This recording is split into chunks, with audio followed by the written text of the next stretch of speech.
Dans la dignité jusqu'au bout, les familles et proches des victimes du Cuba Libre n'ont pas voulu faire cette marche blanche avant le procès, ne souhaitant pas influencer la décision des juges.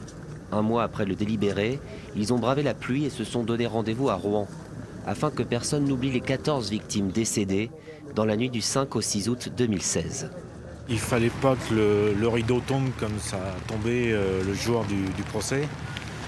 Ça veut dire que le rideau est tombé, on ne parle plus du Cuba Libre. Non, il faut que ça continue, le combat continue. Ce père de victimes entend ainsi revenir chaque 6 août célébrer ce triste anniversaire. Rose blanche à la main, ils sont une centaine, parents, amis, proches, réunis dans le silence. Pour beaucoup, la colère est contenue, mais en lisant les messages sur les t-shirts et les banderoles, on entend l'amertume. C'est 14 familles détruites. Et puis quand je dis famille, il n'y a pas que les parents, il y a tout. Les grands-parents, les frères et sœurs. Voilà, c'est des familles complètes. Entières. Qui sont détruites. Oui. Dans des circonstances comme ça, c'est terrible. La vie est injuste.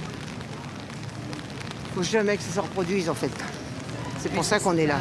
Puis vient le moment le plus émouvant. Arrivée devant le bar et la stèle rendant hommage aux victimes, une mère de famille prend la parole. 14 anges qui ont fermé les yeux pour ne plus les rouvrir lors de cette nuit du 5 au 6 août 2016. Nous, parents, nous n'oublierons jamais cette nuit de l'horreur. Nous espérons aussi que les pouvoirs publics n'oublieront pas cette nuit. Depuis, des vérifications ont été effectuées et des bars ont fermé ou ont été aménagés dans le centre-ville.